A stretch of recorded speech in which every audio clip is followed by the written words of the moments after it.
Welcome to our new video. I'm so excited to show you guys this video. When we think about our skin, we think about the shame that comes with it.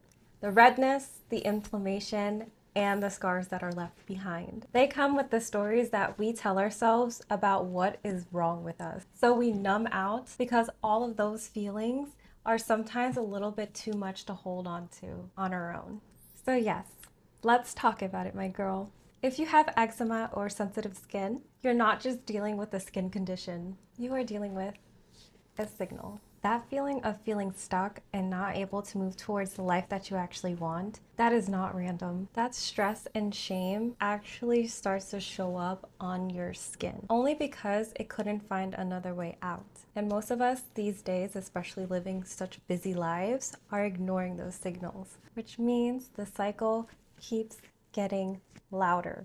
So let me introduce myself. Hi, I'm Amelia. I lived with chronic to severe eczema since I was born. I want to help women with sensitive skin heal from the inside out.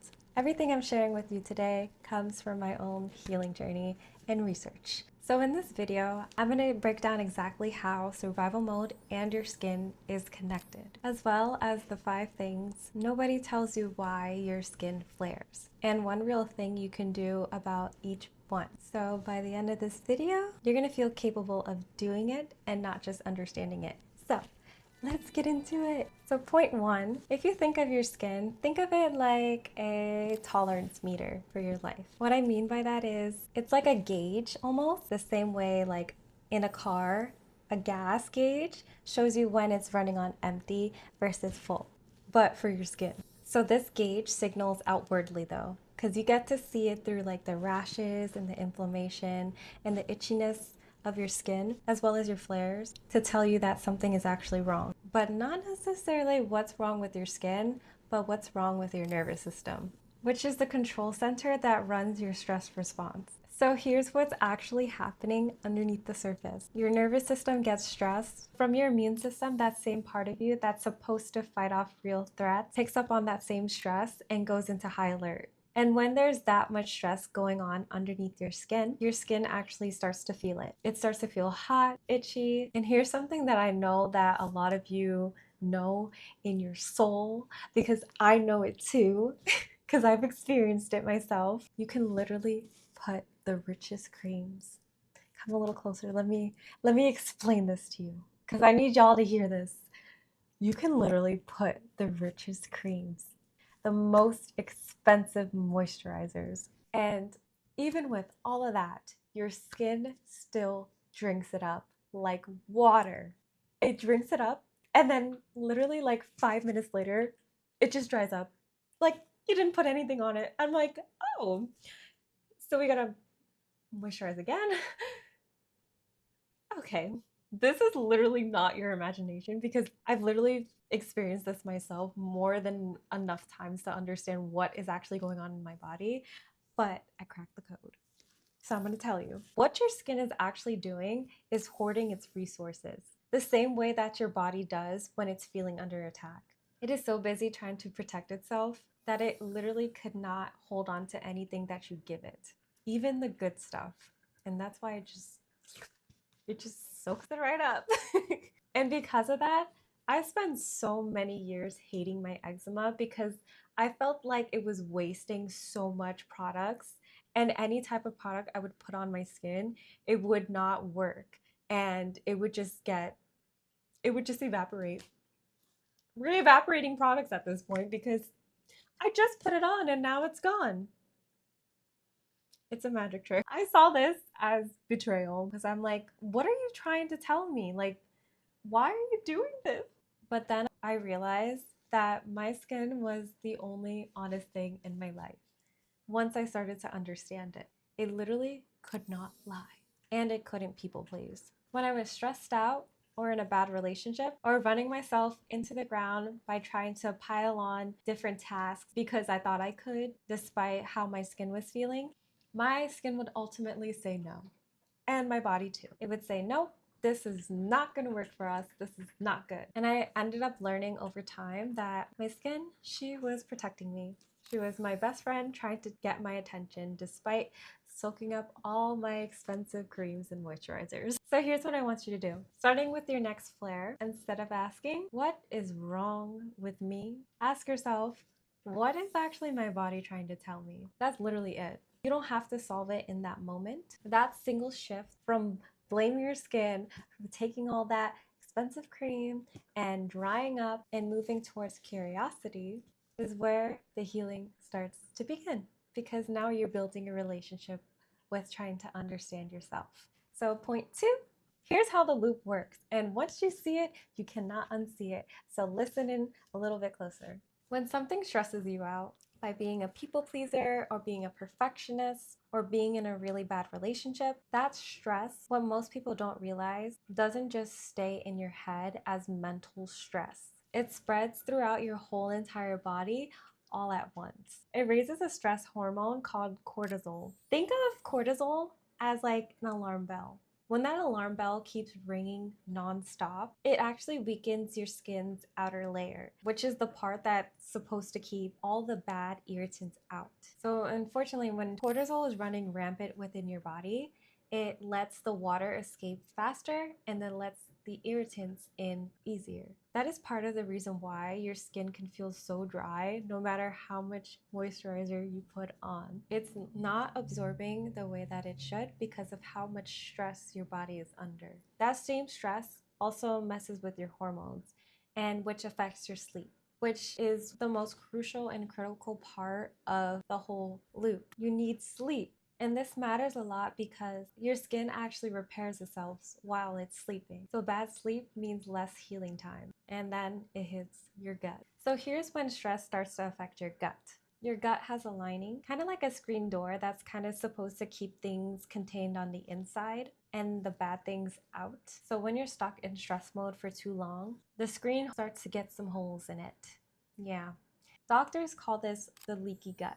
It means that stuff that's supposed to be inside your gut starts to leak out where it shouldn't. And that starts to trigger inflammation, which is your body's way of saying something is wrong here and to attack it, even though it's good. The thing is, most of your immune system, the part of you that's supposed to fight off real threats, actually lives inside your gut. So when your gut gets leaky, your immune system gets confused. It starts overreacting and confusing its signals to things that are not even dangerous. And your skin, since it's the most visible part of you, ends up taking the brunt of those overreactions and confusions, which ends up showing up as eczema and your sensitive skin conditions. And it also shows up as the itchiness, the redness, and the inflammation as well. So here's a simple version. Stress messes with your gut messes with your immune system, and your immune system ends up taking it out on your skin. It is literally all connected, which is crazy to think of. And of course, because it shows visibly on your skin, we also have the shame that comes with it as well. So you see the flares, you feel embarrassed, and the embarrassment is literally its own kind of stress within itself. So now, because you see the flares and you have an event to go to, or you're going to school, you're going to around other people, so now you're more stressed out than before because of the visual aspect of the stress showing up on your skin, which ends up starting the whole entire chain over again. And that's the loop. And because you have eczema or a sensitive skin condition, this loop spins faster for you. Because on top of all of this happening inside your body, you're carrying the weight of people actually seeing your skin as well. So it's more than just one thing that you're just dealing with when it comes to being stuck in this loop. There's also the mental and physical stress of it all. Most people in survival mode just feel tired, but when you have eczema, you feel tired, your stomach is off, your sleep is all over the place because you're dealing with how itchy and how compromised your skin barrier is. This is all happening at the same time, all from the same cause. I used to think I had like 4 different problems that I needed 4 different fixes for. So if my sleep was off, I was like, okay, maybe I just need to create the conditions for a better sleep environment, have the air purifier, have better sheets, cotton. But at the end of the day, I wasn't taking care of the one thing that I needed to focus on the most, which was the stress and calming my nervous system. In the end, it was just one overwhelmed nervous system showing up in 4 different places. So the next time you catch yourself in the middle of this loop, do this one thing. Just name it out loud and catch yourself when you're in the loop. Just say, I'm in the loop. The loop is happening. We are in it. We need to stop. As long as that you can identify that you are in the cycle, that should be the first step. Just naming it pulls you out of autopilot. And that is the first crack in the cycle, self-awareness.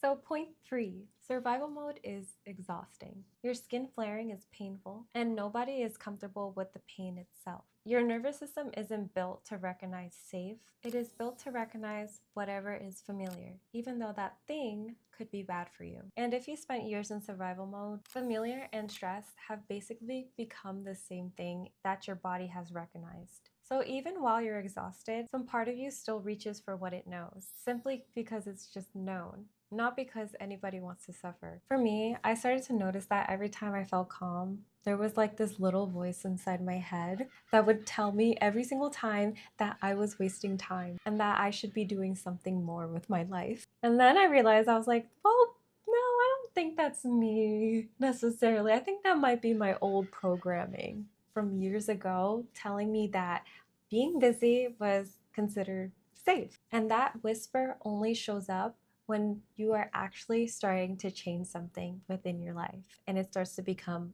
uncomfortable. So in a weird way, hearing that whisper is actually you on the cusp of breaking through to your newer self and going back to your old self. It's proof that you're doing the work. So for this week, notice one moment where calm feels wrong, where rest feels like falling behind. And don't obey that feeling. Just observe it. Say to yourself, this is my old programming, not the truth. I am allowed to take time for myself to rest. Just like Jesus did on the 7th day, he rested. Yes, he did. He sure did. You don't have to fight it. You just have to see it clearly for what it is. And remember, just notice it and observe. Self-awareness is the first step. Point 4. I know for me, boundaries was probably one of the most challenging parts of learning how to protect myself. I think boundaries in and of itself doesn't have to be a dramatic no. It just has to be honest. It just has to be honest about the capacity that you can hold and carry with yourself and your own truth. And here's what most people don't tell you about boundaries. They don't just protect your peace, they reveal who is only in your life for what they can get from you. I used to be a yes woman. At work, I was the person that everybody loved because I said yes to everything. I stayed late even though I knew I shouldn't. I'd take on multiple tasks even though they stressed me out, even to the point where I would start to have panic attacks. And at the end of the day, they would ask me how I did and how I was doing, and I would come back and lie to them just because I wanted to feel included and save face. But my skin wouldn't lie. My skin was flaring, my body was screaming, telling me I'm tired, and enough is enough. And I knew that over time that this was not sustainable. So I started little by little to start saying no. And let me tell you, I was terrified because I thought if I say no, they are going to hate me. And they did not like it at first. Some of these people did retaliate against me and it was uncomfortable. But after many days of trying to stick to my boundaries, because it did not happen all at once, I stuck with it. And here's what happened. They ended up starting to respect me more. Not less, but more, which was a complete 180 from what I thought would happen. Some people did end up disappearing completely. At first, I thought that meant that I was doing something wrong, but then I realized that's not a failure. That is literally a filtration system. If someone has a problem with you protecting yourself, and if they get upset with you, it's only because it's harder now since you're less compliant with them and the things that you used to tolerate from them. And that reveals that they're never meant to be in your life in the first place. Now that you're showing yourself that you're putting yourself first. They only loved what they can get from you. And a real friend will say, okay, I respect that. And somebody that shouldn't be in your life would say, you've changed and now you're difficult. And that's pretty sad. But it is clarity. So for this week, I want you to practice one small action. If your skin is flaring and somebody asks you to do something that you're not comfortable with, you're not available for that task or thing at this time, but you are available for it at a later time. Be short, honest, just don't over-explain yourself. And if your skin is flaring, that is a sign that you're not and that you need to take a break. And that's okay. Point 5. Here's the last thing I want to leave you with, and it might be the most important one. Some of what put you in survival mode isn't your fault. Your childhood, the way that your nervous system got wired early on, your genetics, none of that was a choice that you actually made for yourself. I want you to hear that clearly because none of this is about blame. But here's what is yours to decide. What you tell yourself this means about your future. You're going to choose whether this thing is the thing that holds you back or this is the thing that's going to teach you how to listen to your body before things can start to get worse. You get to decide which path you want to choose for yourself, whether it holds you back or whether it teaches you something so you can grow from. For the longest time, I let my eczema decide what I could and couldn't do. I said no to a lot of things because I already disqualified myself because I was the girl with the bad skin who couldn't show up fully. And that shift happened when I stopped asking, why did this happen to me? Who do I get to become because of this? Same body, same skin, completely different woman and mindset looking in the mirror. So what I want you to do, Miss Girl, is notice when you tell yourself the story of when and when you cannot do something because of your skin. Because you tell yourself your skin is the reason why you can't do it. And try to reframe that limiting belief of, no, I can't do it because I have eczema. And try to say instead, I have eczema and I'm doing it anyways. And say it out loud if you have to. And think of it like now, because it's summertime, right? You want to go to the beach. I know for a long time, I haven't went to the beach or like the pool because I was so ashamed of my eczema and the way that it looked. And I was so scared of how people would look at my skin but I just wanted to be a fish. I wanted to be a mermaid. I wanted to go in the water so bad. So like I would always tell myself I couldn't because of the way that my eczema was flaring and how it looked. And I'm like, I don't think it would be good for my eczema. I might get an infection. I might get this. I might get that. And there's just so many thoughts in my head. Like people are looking. Oh my gosh, what if they said something mean to me? And you want to know the truth about that? They might. They probably are. And what if they were? What if they were? Because most likely they're probably thinking it in their mind, but they're never going to say it out loud to you. And even if they do, what gives them the right to even say something like that to you? Tell them to mind their own business. If you want to go to the pool and if you want to show your skin this summer and stop hiding it, then you have the permission from me to tell you that you can do it.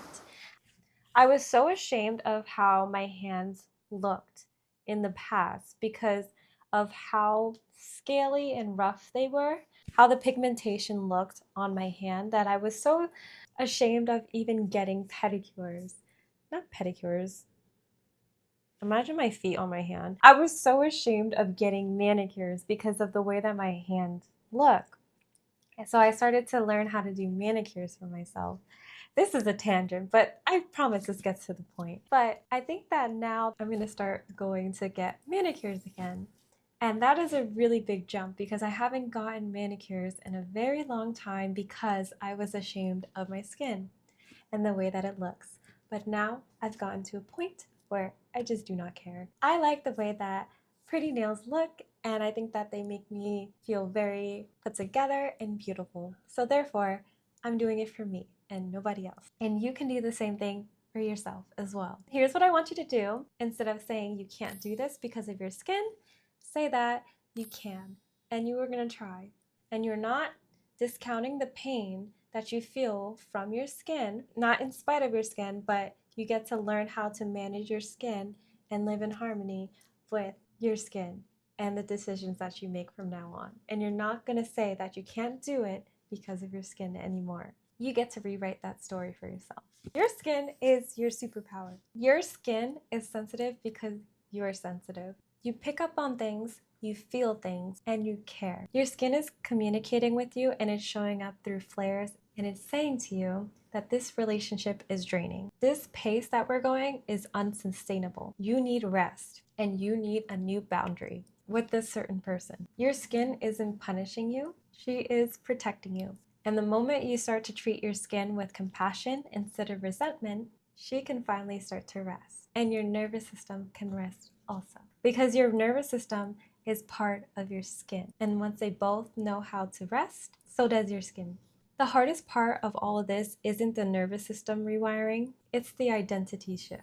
One more thing, there is one piece I want to leave with you. Your nervous system does not actually know the difference between anxiety and excitement. They feel almost identical in the body. So when you try to visualize the life that you actually want, that excitement can read as danger and it becomes unfamiliar. So when you picture your peace, which is the life on the other side of this, start to visualize it feeling safe, calm, and steady. Your nervous system starts to move towards safe a lot more faster than it moves towards excitement. If it starts to feel safe, it starts to become real. Your skin is never the enemy. It is simply a messenger. And also, the loop doesn't break on your skin. It breaks within your nervous system. Boundaries don't isolate you. They filter you towards the people that actually deserve to be within your life. And the stories that you tell yourself about your eczema and sensitive skin, that's the one thing in all of this that you get to choose. And I'm going to say this again about your peace. Your peace is worth more than the pain and stress others are giving you. It is time to start listening to your body because your body is giving you the cheat codes that you've been looking for. And I hope that you start to realize that your body has been trying to help you all along, and it's now time to listen. With that, thank you so much for watching. I teach women with sensitive skin how to reconnect with their bodies so they can fall in love with who they are again and actually level up their lives and not just your skin. So if you want to know what's coming next, make sure you're subscribed. Thank you so much for watching, and I can't wait to see you in the next video. Have a beautiful rest of your day. Goodbye!